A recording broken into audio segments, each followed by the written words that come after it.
Good afternoon, fellow wargamers. It's another episode of Stuff I Make with Grand Inquisitor Chris. Today I want to talk to you a little bit about Statuary and adding it to your game.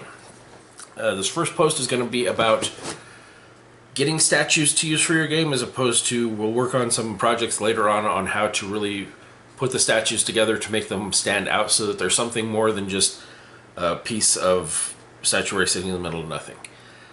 Now, for the hardcore miniatures gamers and the Games Workshop fans out there, you're going to recognize this as the Honored Imperium box set. In it, you get the warrior statue, broken Imperial Eagle, and part of a cathedral. I'm looking at this as a starter kit because none of the parts in this really stand out on their own. I think that one cost me about $30. I got a really good deal on it from the game store because of some other stuff I was doing.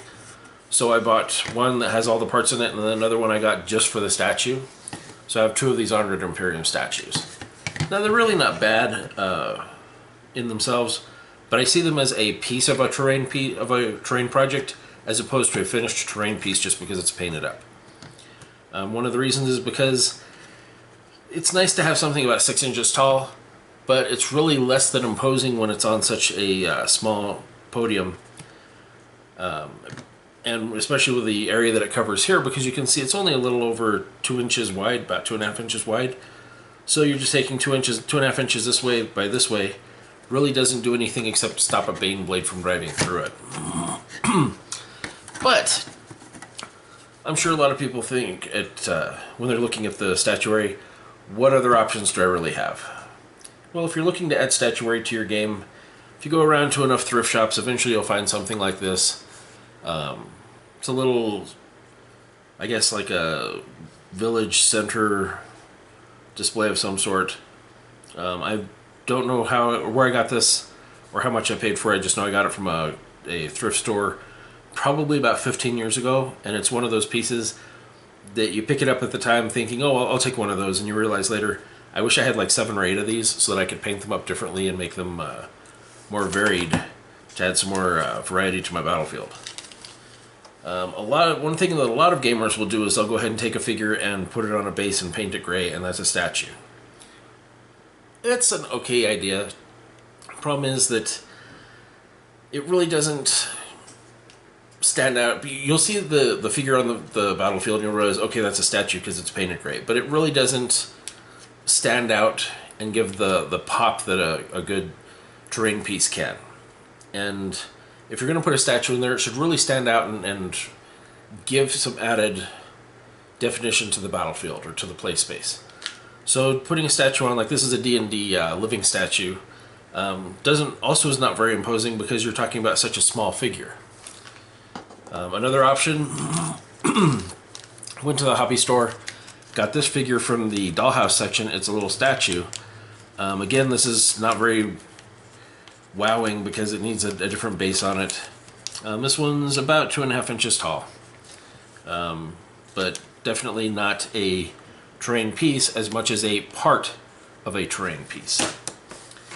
Another thing that I've seen some people do is going to places like the dollar store and buying something like this Evil Witch character figure, putting it on a base, spray painting it black, dry brushing it gray, and it just doesn't really wow me.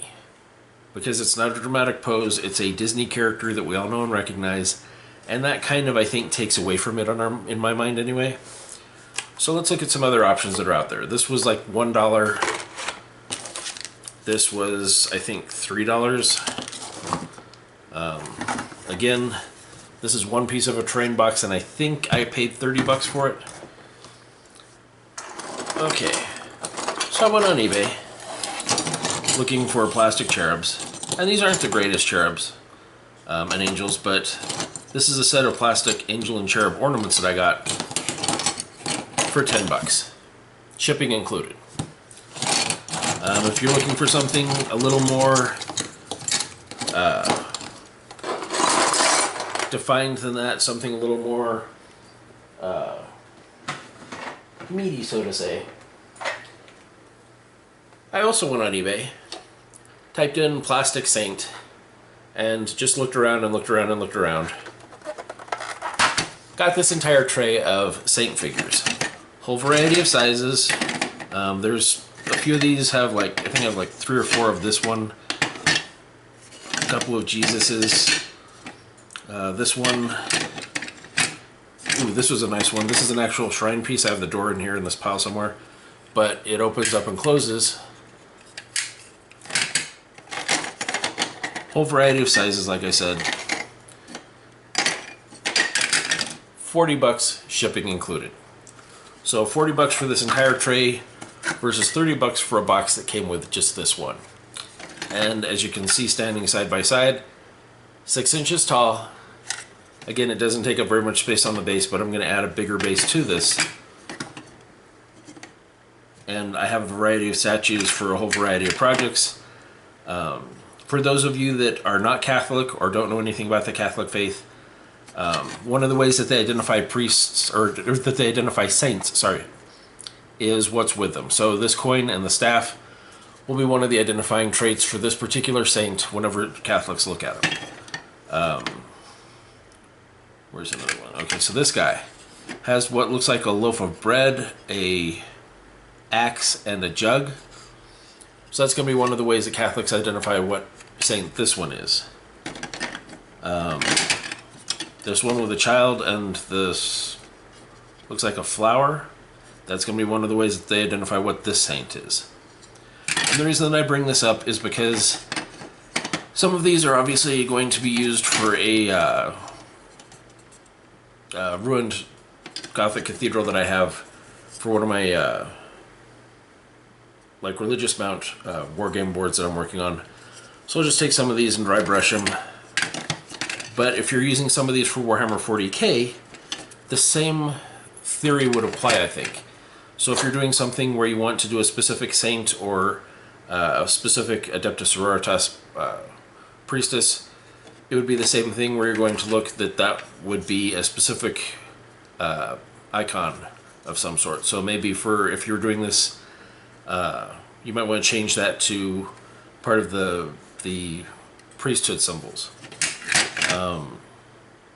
But it's going to be the same thing where you're going to look at it if you're doing it for Warhammer 40k or Warhammer Fantasy, that those are going to be identifiers that you're going to want to look for when you're putting your statue piece together.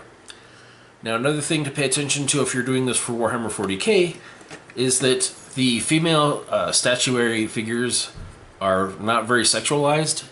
So, being that they are for a religious purpose, the female figures don't really have any breasts or any sexuality to the figure.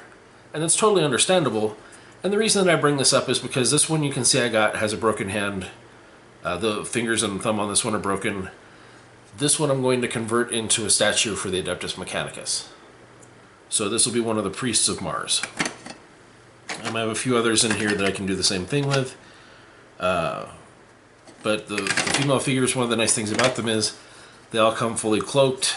So all I basically have to do is go ahead and add in some hoses and a facial mask, change the hands out, maybe add in something off the back, sculpt on a little bit more bulk on the back. But I can do that for an Adeptus Mechanicus statue. But like I said, I have a whole ton of stuff in here. This one, the head is a little mangled. It's one of the female figures, so I'll go ahead and just turn this into another Adeptus Mechanicus statue. But you have all these options that you have when you get these statues. And some people may see this as sacrilegious, but some of these things are actually commercial kits. I don't know who makes them. I just know when I went looking online, I think this one is used for real estate sales. So the idea is that you buy this and you bury it somewhere on your property and say a prayer, and it helps you sell your house. And I don't really look at modifying these for game purposes as being sacrilegious, simply because I don't really think God's intention was, or that the purpose of having a saint is so that you can take his statue and sell your house for more money. I'm not judging the religions, I'm not judging anyone, but I'm just saying that I don't really see taking these and turning them into gamer purposes as being sacrilegious, because I have 1, 2, 3, 4,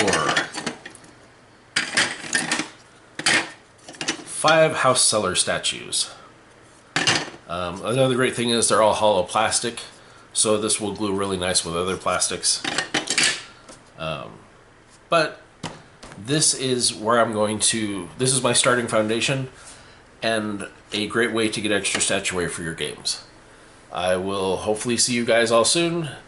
Go ahead and tell me what you think in the comments. Feel free to like the page. Even if you don't like what I'm doing, feel free to comment on it and tell me what I'm doing wrong, because I'm always trying to make this a little bit better. And if you like what you are seeing, then go ahead and follow me. I will hopefully see you guys soon in the next episode. Talk to you guys later. Bye.